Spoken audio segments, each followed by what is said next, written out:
Кристофер Майкл Пратт, американский актер Голливуда и мастер озвучки, подаривший свой голос таким персонажам, как Марио, Гарфилд и прочие, а также продюсер и режиссер, известный большинству по ролям в культовых франшизах Marvel и Мир юрского периода. Но как же Крису, будучи бездомным подростком и подрабатывая барменом и стриптизером, удалось стать одним из самых высокооплачиваемых звезд Голливуда? И как все классные истории, моя началась в очень темный и ненастный вечер. Крис Пратт родился 21 июня 1979 года в городке Вирджиния, штат Миннесота. Он землянин. Не землянин, я из Миссури. Это на земле умник. Его мать, Кэти Пратт, работала в сети супермаркетов Safeway, а его отец работал на золотодобывающей шахте, а чуть позже стал заниматься реконструкцией домов. У Криса также есть старший брат и сестра Калли и Энджи. Все свое детство и школьные годы Крис провел в Вашингтоне, а чуть позже в старшей школе он упорно начал заниматься борьбой, еще не думая о карьере в кино. По окончанию школы Пратт поступил в колледж, однако с учебой у него не особо задалось, и бросил он ее после первого же семестра. Так и началась не особо позитивная полоса в жизни Криса.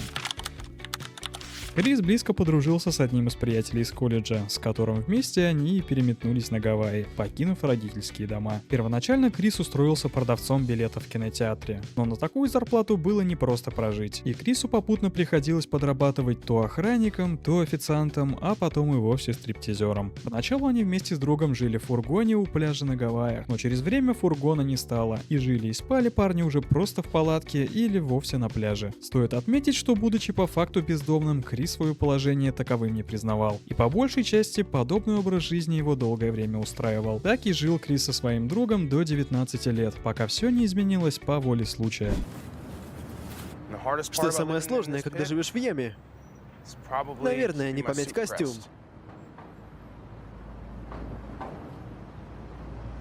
И еще крысы.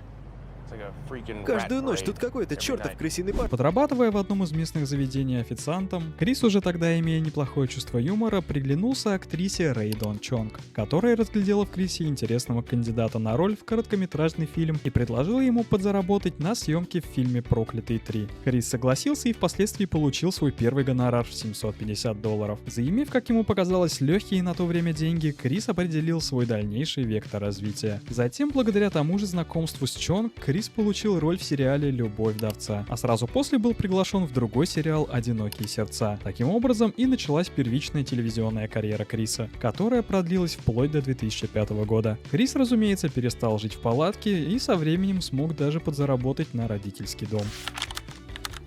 После 2005 года Крис решил отойти от сериального формата, и его дебютом в кино стала комедия «Фривольная жизнь». У Моники вечеринка. Пойти не хочешь? Я хочу по тебя лечь. Значит, да. Затем наступило небольшое затишье в его карьере, вплоть до 2008 года, когда Крис решил замахнуться повыше и проходил пробы на роль в небольшом, как казалось тогда, фильме Джеймса Кэмерона. Это был фильм «Аватар», и Крис пробовался на главную роль, но Кэмерон сделал выбор в пользу Сэма Уоррингтона. Чуть позже, в том же 2008, Крис засветился в фильме «Особо опасен». Вот слова настоящего мужика.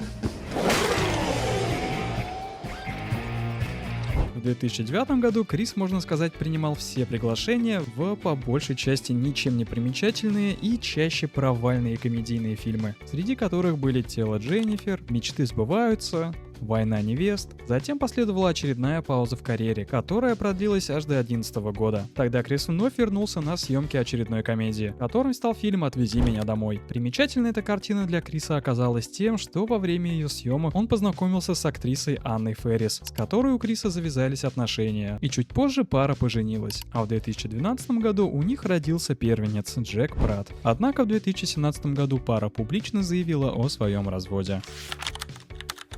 Первую настоящую любовь зрителей Крис смог получить после возвращения к сериальному формату в картине «Парки и зоны отдыха», где Крис воплотил комедийную роль музыканта. По первоначальному сценарию Крис должен был принять участие лишь в 6 эпизодах, но чуть позже персонаж Пратта так понравился фанатам и съемочной команде, что было принято решение расширить его роль. Да и вообще, вы все молодцы.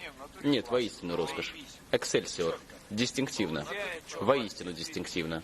По итогу Крис принимал участие во всех 7 сезонах. Примечательно, что данная роль Крису давалась крайне просто, так как он не сильно заморачивался над тем, чтобы учить и следовать сценарию, читая его лишь перед съемкой и чаще прибегая к импровизации, что, к слову, не было особой проблемой для авторов. В 2011 году, снявшись вместе со своей женой в очередной комедийной картине «Сколько у тебя?», Крис задумался о том, что ему стало поднадоедать играть пухленьких клоунских персонажей в комедийных форматах. И будучи на тот момент уже более-менее известным, он начал грезить о серьезных актерских ролях. Первой подобной картиной, которой Крис заинтересовался, была «Человек, который изменил все». Крис прошел кастинг на роль и понравился главному режиссеру ленты. Однако, как бы не особо подходил на роль чисто визуально, имея на то время излишний вес. Так Крису пришлось изрядно попотеть и сбросить около 15 килограмм для того, чтобы получить роль профессионала бейсбола. Меняйся или сдохни.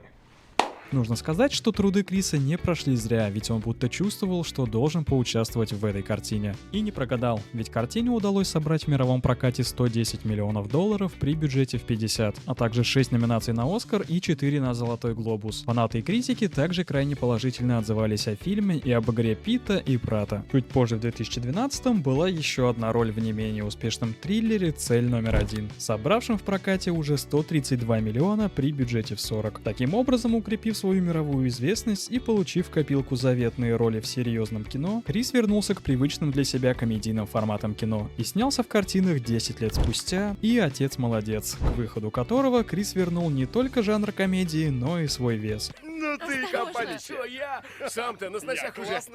Набрав уже около 30 килограмм и продолжив сниматься в комедиях как «Немного женаты» и легендарный «Муви 43». 1, 2. Ты покакаешь на меня? Чего?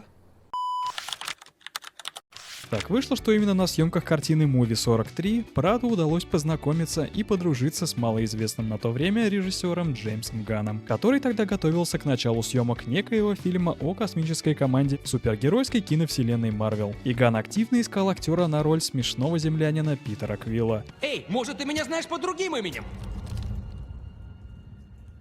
Звездный лорд. Так Ганн предложил Крису пройти кастинг, на что и получил добро. Кастинг Крис, конечно же, прошел успешно, но вновь стал вопрос внешнего вида актера, который на то время весил около 130 килограмм и был, как сам выражается актер, пухлым добряком, а не звездным лордом. Конец Питер Джейсон Квилл. С Терры. Еще малолеткой попал в банду опустошителей под предводительством Йонды Удонта. Ой, простите, я просто не знал, как эта штука работает.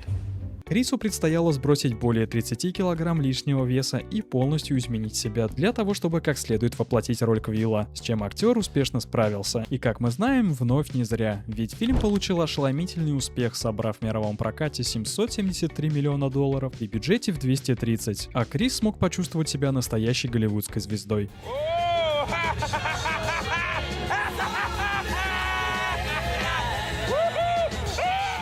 Примечательно, что работа над второй частью фильма о Стражах началась еще за неделю до выхода первой. В 2014 году Крис попробовал себя в роли актера озвучки, подарив голос главному герою в анимации Лего фильм, за который был номинирован на премию Teen Choice Award в категории «Лучшее озвучивание персонажа», ну и $3 миллиона сверху. О чем я сейчас думал? Неважно. В 2015-м Крис присоединился к еще одной немалоизвестной франшизе и получил главную роль в фильме «Мир юрского периода», который также подлетел в прокате, собрав $1 миллиард 650 миллионов при бюджете в 170 миллионов, благодаря чему Пратт впоследствии смог стать одним из самых высокооплачиваемых киноактеров, войдя в топ-20. А фильм получил кучу наград и побил несколько рекордов, собрав за первый уикенд аж $500 миллионов и получив статус фильма, собравшим $1 миллиард в прокате быстрее всех. В 2016 году Крис принял участие сначала в неплохом вестерне «Великолепная семерка», собравшем в мировом прокате 160 миллионов, а затем снялся в очередной фантастике «Пассажиры», который также получил немалый успех и $300 миллионов в прокате, а Крис, в свою очередь, 12 миллионов за роль. Класс! Какой я крутой! После Крис вернулся к своим любимым франшизам, продолжив съемки в сиквелах и триквелах, которые его чуть позже просто озолотят. 17 и 18 года стали для Криса новой волной успеха. Сначала вышли «Стражи Галактики 2», собравшие 863 миллиона, которые подарили Крису награду как лучший актер фантастических фильмов, а чуть позже звезду на голливудской аллее славы. Затем в прокат вышли «Мстители. Война бесконечности», собравшие 2 миллиарда в прокате, и сиквел «Мира юрского периода», собравший 1,3 миллиарда в прокате. В 2019 году Крис вновь вернулся к ролям озвучки в картинах «Лего Фильм 2» и «Вперед», а чуть позже в том же году принял участие в вестерне «Малыш Кит», который стал настоящей осечкой в его карьере. Ведь фильм при бюджете в 8 миллионов смог собрать в прокате лишь 1,5, получив кучу критики в свой адрес. Примечательно, что Крис, играя главного злодея картины, сам получил лишь около 5 минут экранного времени. Но долго горевать ему не пришлось, ведь вышедшая позже заключающая часть «Мстителей» смогла затмить собой все, собрав в мировом прокате $2,8 миллиарда. Примечателен 19-й год для Криса оказался также и вторым браком. Лично я очень удивился, когда узнал, что, как оказалось, женат Крис на писательнице и по совместительству дочке самого Арнольда Шварценеггера. Жената пара уже более 5 лет и имеют 2 дочки — Лайла и Элоиз. Ты? Это не ты. Ты — это я.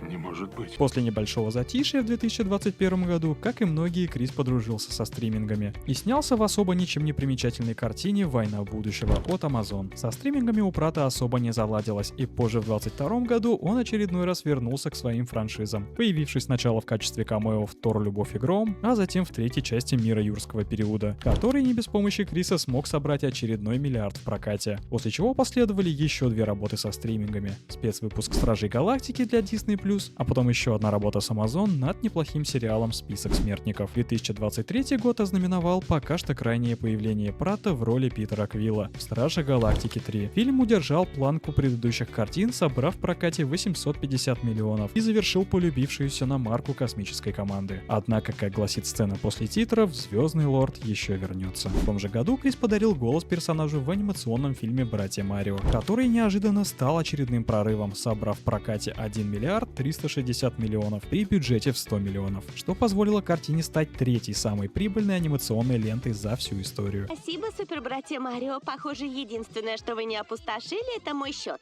Крайней картиной с участием Пратта стала еще одна роль озвучки, на этот раз персонажа Гарфилда в одноименном анимационном фильме этого года, которому сначала предрекали успех уровня «Братьев Марио», но картине удалось собрать лишь 240 миллионов при бюджете в 60, что в целом, конечно же, тоже очень неплохо. Но у меня на этом все. Хочу напомнить, что помимо Ютуба видео попутно выходят и ВКонтакте, и на Рутуб, и даже на Дзен, так что можете смотреть видео там, где вам это удобно. Всем большое спасибо за просмотр, пока.